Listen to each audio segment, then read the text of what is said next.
প্রায় 5,12,000 মসজিদ আছে না? এতগুলা মসজিদে যত মুসল্লি নামাজ আদায় করে, যত ইমাম মুয়াজ্জিন আছে, এই লোকগুলি যদি ইসলামের পক্ষে থাকতো, আমার দেশে আরো 50 বছর আগে কোরআন বিজয় হয়ে যেত। ধরে বল ঠিক কিনা? কিন্তু মসজিদগুলিতে নামাজ হয়, ইসলাম বিজয়ের কথা বলা যায় না। কথা কন, বলা যায় না। মোতাল্লি দাম কি মারে ইমামও? এই কি কর মনে মোতাল্লির বাপের জুম্ম। কথা কর, কি লাভ? রসুলের আদলে যদি মসজিদ তৈরি না হয়, রসুলের আদলে যদি আমাদের জীবন করানো না হয়, কিয়ামতের দিন জান্নাতে যাওয়া অসম্ভব হয়ে যাবে। কথা ঠিক কিনা? আমরা কি রসুলের আদর্শ মানতে পারি? মানবেন তো? আলহামদুলিল্লাহ। আসুন, আজকের এই কোরআনের মাহফিলের সম্মানিত সভাপতি সাহেব জনাব lieutenant colonel M Abdul Latif Khan, অবসরপ্রাপ্ত, আল্লাহ ভাইজানকে দ্বীনের জন্য কবুল করুক, বলুন আমিন। ইনি আসছেন, সহ সভাপতি 2 জন, জনাব আলহাজ মোহাম্মদ আব্দুর রাজ্জাক খান, খট্টেশ্বর, রানীনগর। সহ সভাপতি জনাব মোহাম্মদ মেজবাউল হক লিটন, সমাজসেবক, পশ্চিম বালুভরা, রানীনগর। আল্লাহ এই 2 ভাইকে ইসলাম বোঝার তৌফিক দান করুক, বলুন আমিন। প্রধান অতিথি জনাব মোহাম্মদ রুকুনুজ্জামান খান, রুকু ভাই, সাবেক চেয়ারম্যান 1 নম্বর খট্টেশ্বর, রানীনগর, ইউপি। আল্লাহ ভাইজানকে উমারের মতো যোগ্যতা দান করুক, বলুন আমিন। প্রধান মেহমান জনাব এইচ.এম. নয়ন খান, লুলু ভাই, বিশিষ্ট ব্যবসায়ী, রানীনগর বাজার। আল্লাহ ভাইজানকেও দ্বীনের জন্য কবুল করুক, বলুন আমিন।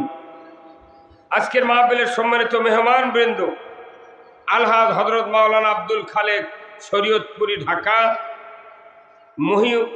মোহতামিম তালিমুস সুন্নাহ মাদ্রাসা, ভুঁইগড়, ফতুল্লা, নারায়ণগঞ্জ। আল্লাহ আব্দুল খালেক শরীয়তপুরি ভাইকে দীর্ঘ হায়াত দান করুক এবং ইসলাম বিজয়ের পক্ষে কথা বলার তৌফিক দান করুক, বলুন আমিন।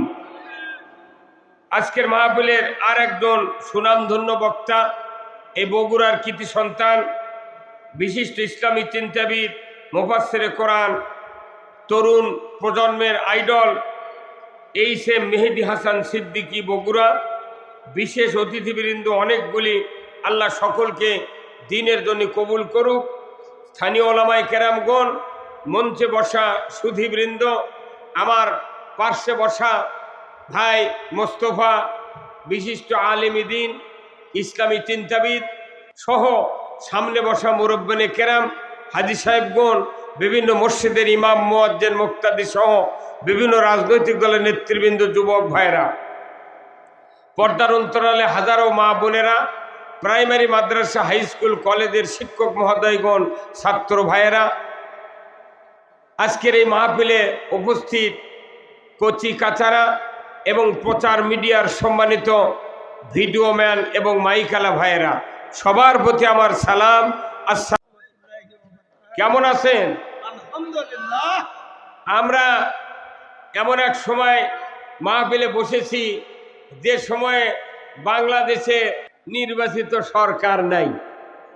কথা ঠিক কিনা?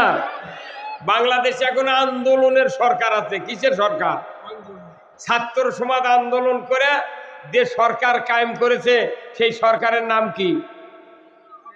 প্রধান উপদেষ্টার নাম কি? ডক্টর ইউনূস। বাংলাদেশের মরা মানুষও তার নাম জানে।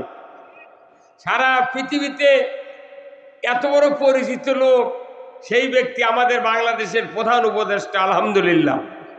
আমি বলতে চাই যে আমার দেশে প্রায় শতকরা 87 জন ইমানদার। আলহামদুলিল্লাহ। শতকরা কতজন? 87 জন ইমানদার। বলুন তো, এই ইমানদারের দেশে নামাজি বেশি না বেনামাজি বেশি? কতক্ষণ? এই যে 54 বছর ধরে বক্তৃতা হলো, 5,12,000 মসজিদের ইমামতি চললো, 90,000 মাদ্রাসার ইমামতি চললো, 20,000 পীরের তরিকা চলল, 1 লক্ষ বক্তার বক্তৃতা চলল, 2 কোটি 4 লাখ তবলিগের লোক চলল, 1 লাখ বক্তার 15 কোটি শ্রোতা চলল। তারপরে হাজি আছে 25,11,974